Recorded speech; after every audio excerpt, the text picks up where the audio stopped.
Everyone, good morning and welcome back to my channel. তো তোমরা সবাই কেমন আছো? আশা করি সবাই খুব ভালো আছো, আর আমরাও বেশ ভালো আছি। তো এখন ঘড়িতে বাজে 10:30, আর আমরা মা মেয়ে চলে এসেছি ওপরে। আর আজকে জানো তো, ওই 10টার দিকে ঘুম থেকে উঠেছি, অনেকটাই দেরি হয়ে গেছে ঘুম থেকে উঠতে। তার কারণ হচ্ছে কালকে সোনা মা সেই রাত্রি 1টা থেকে ওই 1টা কি 1:10-15 থেকে উঠে গেছে, আর ঘুমিয়েছে সেই 5:30টার পর। তো এতক্ষণ জেগেছিল, তো ওর সাথে সাথে আমিও যেহেতু জেগেছিলাম, তো আমারও ঘুমটা হয়নি, তাই আর কি আমরা মা মেয়ে দুজনে ঘুমিয়ে গিয়েছিলাম। আর উঠেছি ওই 10:10-15 দিকে, আর এখন বাজে 10:30। তো আমি একেবারে টিফিন করে নিয়েছি, মানে একেবারে মুড়ি খেয়ে নিয়েছি, আজকে আর দুধ বিস্কিট খাইনি। তো মুড়ি খাওয়ার পরে সোজা সোনামাকে নিয়ে যে ওপরে চলে এসেছি, ওকে এখন তেল মালিশ করে দেবো। আর ওকে প্রত্যেকদিন ওই যে 8টা 8:30 থেকে তেল মালিশ করি, তো আজকে আর তেল মালিশ করা হয়নি, যেহেতু ঘুম থেকেই উঠেনি, তার কি তেল মালিশ করব। তো চলো, এই যে সোনামা এখন আমার রেডি আছে তেল মালিশ করার জন্য। আর এদিকে দেখো বিছানাগুলো নিয়ে চলে এসেছে, ওখানে রাখা আছে, মানে ওকে তেল মালিশ করে রোদের মধ্যে একটু শুয়ে দেবো। আর এই যে তেলটা এখানে গরম হচ্ছে, এই যে তেলটা এখানে গরম হচ্ছে। সকালে যেই কড়া রোদটা উঠে, অমনি আমি সোনামাকে নিয়ে সোজা ছাদে চলে যাই। এখন শীতের সময় দেখবে সকাল দিকটাতে না বেশ হাওয়া বয়, তাই সকাল দিকে একদমই সোনামাকে ছাদে নিয়ে যাই না।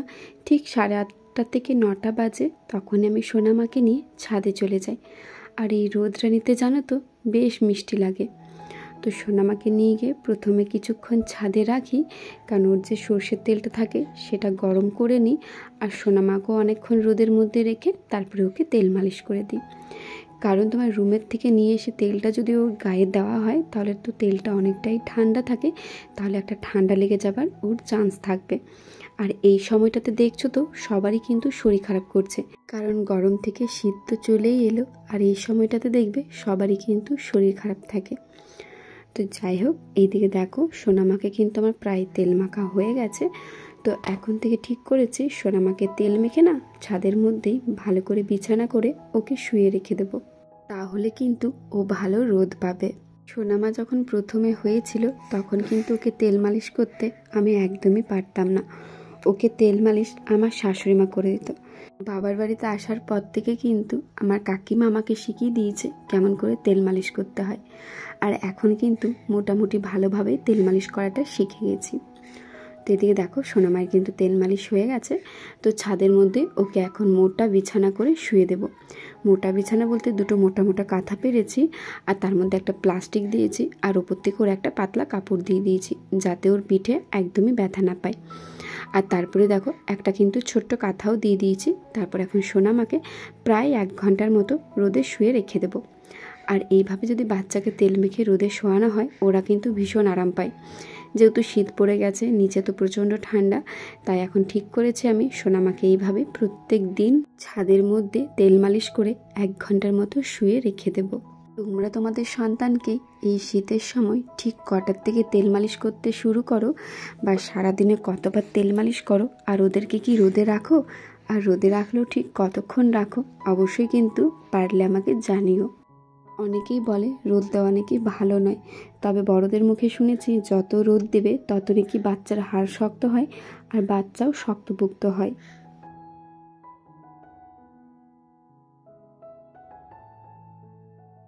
তো বন্ধুরা, আমার তো স্নান করা হয়ে গেছে। তো সোনামাকে আমি ঘুম পাড়িয়ে গিয়েছিলাম, ভাবলাম ওই ঘুমিয়ে যাবে। তো দেখো মেয়ের ঘুম দেখো, এই যে আঙ্গুল চুষছে শুয়ে শুয়ে।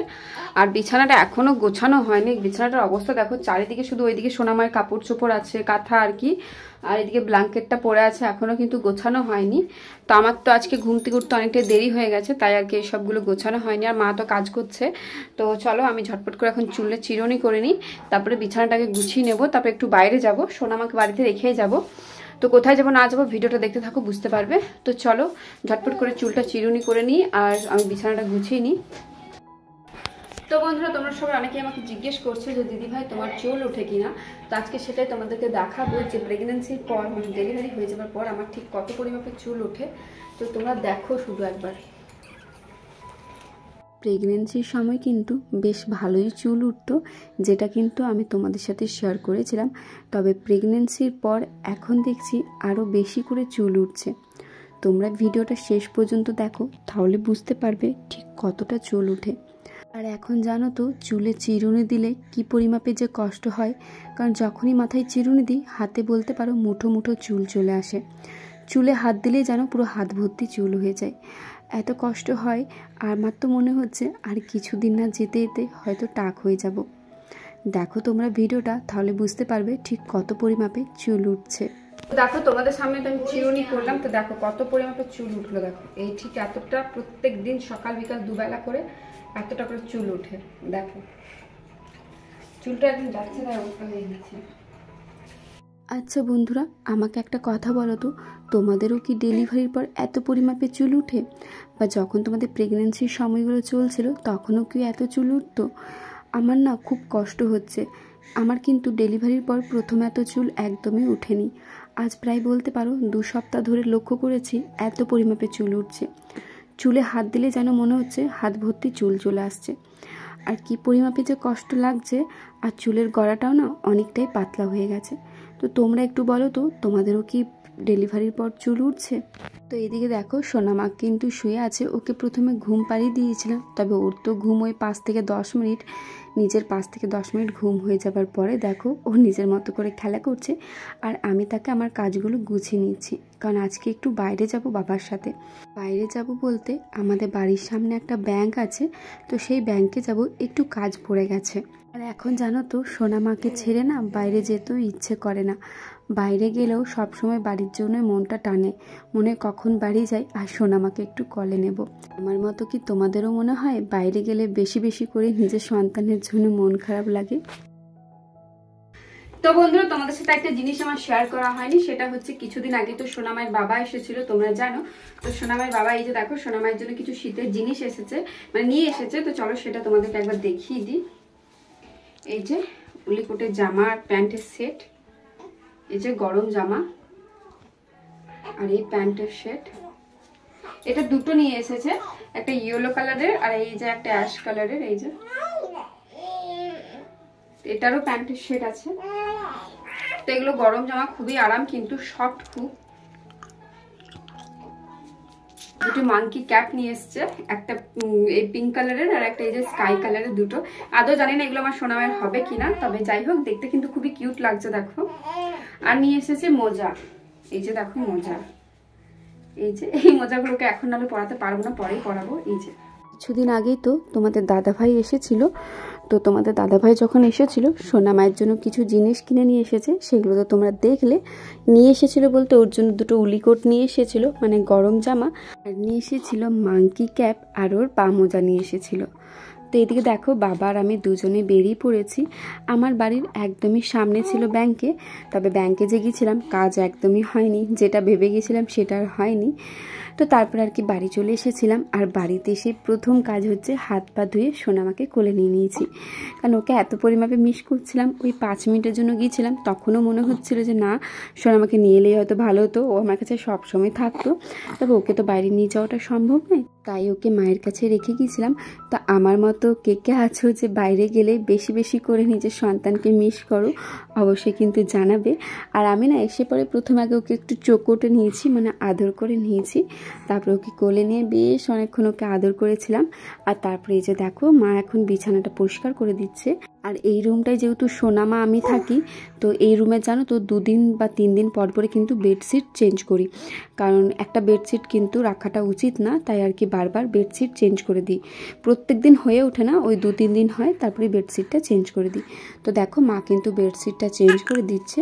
আর আমি বেডশিট চেঞ্জ করতে পারি, তবে আমার না এখানে এসে আর কিচ্ছু ভালো লাগে না, তাই মাকে বললাম তুমি বেডশিটটা চেঞ্জ করে দাও, আমি সোনামাকে কোলে নিয়ে রয়েছি। তো দেখো সোনামা এখন জানো তো ভিডিও অন করলেই ও কিন্তু ক্যামেরার দিকে এক দৃষ্টিতেই তাকিয়ে থাকে। সোনামাও কিন্তু আস্তে আস্তে শিখে যাচ্ছে কেমন করে ভিডিও করতে হয়। মা যখনই ক্যামেরা অন করবে আমার সোনামাও টুকটুক করে ভিডিওর দিকে চেয়ে থাকবে। তো এদিকে দেখো মা কিন্তু বেডশিটটা চেঞ্জ করে দিয়েছে। আর আমি চলে গিয়েছিলাম সোনামায়ের কিছু কাপড় ছিল সেগুলো কেচে নেবার জন্য। মানে সোনামা কী করে, যখনই হিসু করে 2-3টে কাপড় রাখি, তারপরে সেগুলো ডেটল জল দিয়ে কেচে দিই। এগুলো সার্ফ দিই না, যেহেতু সাথে সাথে কেচে নিই, তো তাই আর সার্ফ দিই না, ডেটল জল দিয়ে ধুয়ে দিই। মানে ওর একসাথে 4-5টা কাপড় হয় হিসুর, আর সঙ্গে সঙ্গে সেগুলো কেচে দিই। কারণ সকাল থেকে যদি সেই কাপড়গুলো রাখা হয় তাহলে 2-3 বালতি কাপড় হয়ে যাবে, তাই সকাল থেকে আর কাপড়গুলো রাখা হয় না, সাথে সাথে কেচে নিই। আর দুপুর 3টের পর কিন্তু সোনামায়ের আর কিচ্ছু কাপড় কাচি না, ওর একটা রুমালও কিন্তু কাচি না। কারণ বলে দুপুর 3টে বা 4টের পর থেকে বাচ্চার জিনিস কাচতে নেই, তাহলে ঠান্ডা লেগে যায় বা একটা ঠান্ডা লাগার ধাত হয়ে যায়। তো যার কারণে 3টের পর থেকে কিন্তু সোনামায়ের আর কোনো কিছুই কাপড় চোপড় কাচা হয় না। 3টের আগে পর্যন্ত ওর যা যা থাকে সেগুলো সব কেচে নিই। তো এখন প্রায় 2:10-15 এরকম কিছু বাজে। তো সোনামাকে মায়ের কাছে রেখে এসেছি, মাকে বললাম তুমি একটু ওকে ধরো, তুমি আর কত করবে। তাই আমি ভাবলাম যাই কাপড়গুলো একটু জল কাচা করে দিই, কারণ এগুলো করতে তো আর বেশিক্ষণ সময় লাগে না। তাই মা এখন সোনামাকে নিয়ে ঘোরাচ্ছে, মানে ঘরের মধ্যে আর কি। ও তো এখন আবার এক জায়গায় থাকতে চায় না, যত বড় হচ্ছে তত দিন দিন ওর জেদও বাড়ছে। তো সোনামা এখন ওর দিদুনের কলে ঘুরে বেড়াচ্ছে, আর আমি চলে এসেছি কাপড় চোপড়গুলো কেচে নেবার জন্য। তো কাপড় চোপড়গুলো তো ধোয়া হয়ে গেছে, আর তারপর এখন একটু রোদে মেলে দেবো। যদিও রোদের জোর খুব একটা ছিল না, তবুও ভাবলাম যতটুকু শুকায় সেটাই শুকিয়ে যাবে, মানে আর কি কাজে লেগে যাবে। তাই ছাদের মধ্যেই দেখো কাপড়গুলো এখন মেলে দেবো।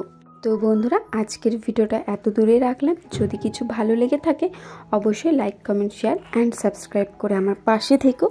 চ্যানেলে যদি নতুন ভিউয়ার্স হয়ে থাকো অবশ্যই চ্যানেলটিকে সাবস্ক্রাইব করে যেও। তো চলো আজকের মতো টাটা, দেখা হচ্ছে খুব তাড়াতাড়ি অন্য কোনো নতুন ভিডিওতে।